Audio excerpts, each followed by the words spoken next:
Hello YouTube, Salivate Metal here, and what you're looking at are some purchases that I made from the Baltimore Coin Show, and these are two pieces for which I'm very proud to have obtained, and a part of some great deals that I got for these, and I will explain later in the video how much I paid for each of these coins, but first I'm going to talk about the coins in particular because they're based off of a video that I just recorded not too long ago about the debasement of the precious metals from the coinage of the Roman Empire.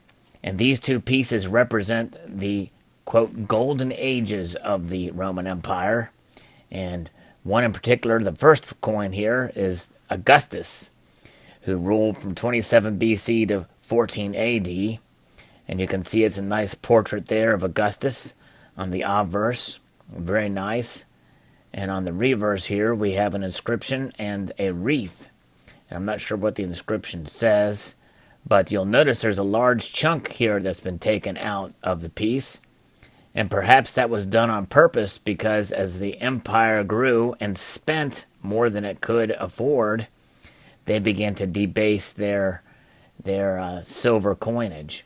And this has a high silver content based off the era in the first golden age of the Roman Empire. So more silver for the golden age of the empire. Next we have Adrian, who ruled during a portion of the second golden age of the Roman Empire.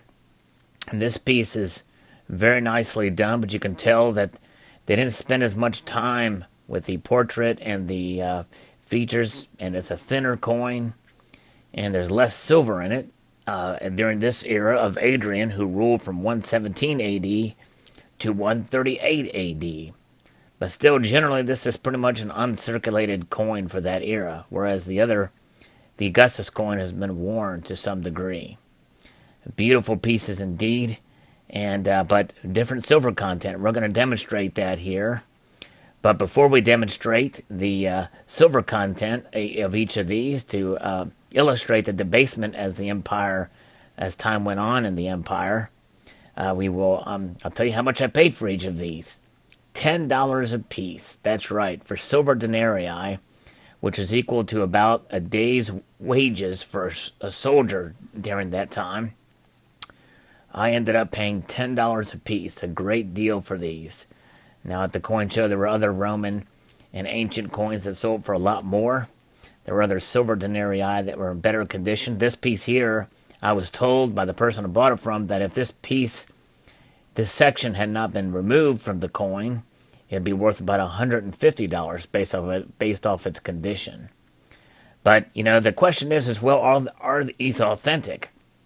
The actual dealer told me that some places will take and dip these in silver or plate them somehow. There's a silver wash, I think is what it's called, a silver wash. So we're going to whip out the trusty precious metals verifier here, and we're going to use the small wand here to figure this thing out. We're going to see if it is indeed authentic. Let's see here.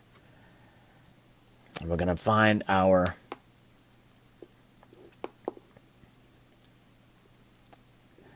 material.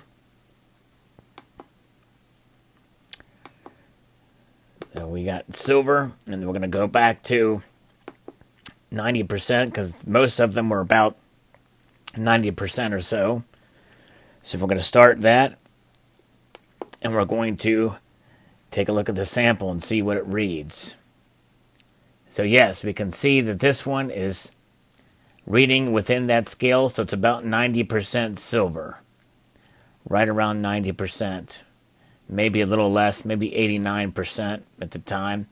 Which means that this probably was, my guess, is a later issue piece. Perhaps closer to 14 AD than 27 BC. But it's hard to tell, really. And for an accurate reading, but there it is. So here is the later one. So let's see what that reading is for Adrian. Again, this is the part of the second golden age of the Roman Empire. So we can see that reads well outside of the I don't know if you can see that or not, but it reads well outside of that metric there. So then the question is well, let's see exactly where it does lie. So let's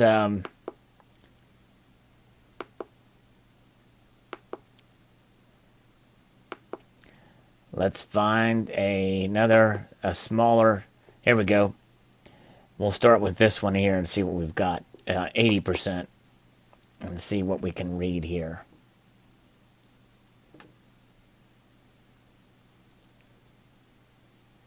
Well, there's no reading at all for that. That's strange.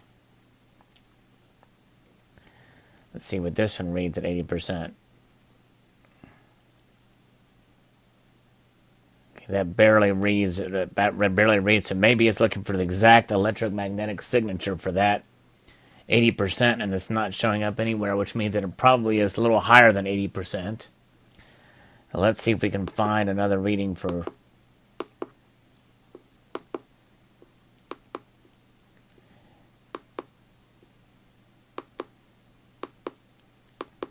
I think that's all the readings that there is. We will maybe try the sterling and see what happens with that. Although I don't think it's going to read in that either. Nope. Neither will that one. Which is okay, because I think we've got it pretty close to 90 on both of them. And that's about where we would expect, although there is different settings for pre-1945 and then coin 1960. So let's see what pre-1945 has for us.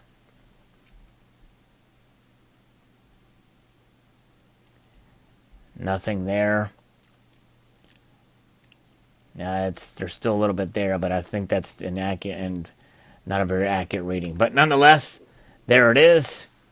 And very fascinating indeed, but very pleased to be able to get these coins at such a price, such a history in the making for these two coins here indeed that celebrate the golden eras of the Roman Empire indeed. So tell me what you think of this purchase. This is the first of several purchases I made for the coin show, and I will do other videos about the other pieces that I've done, as I think they each deserve their own. So post your thoughts below on what you think of these two coins, and I'd like to extend a multitude of gratitude to y'all for watching, and encourage you to please rate, comment, and subscribe.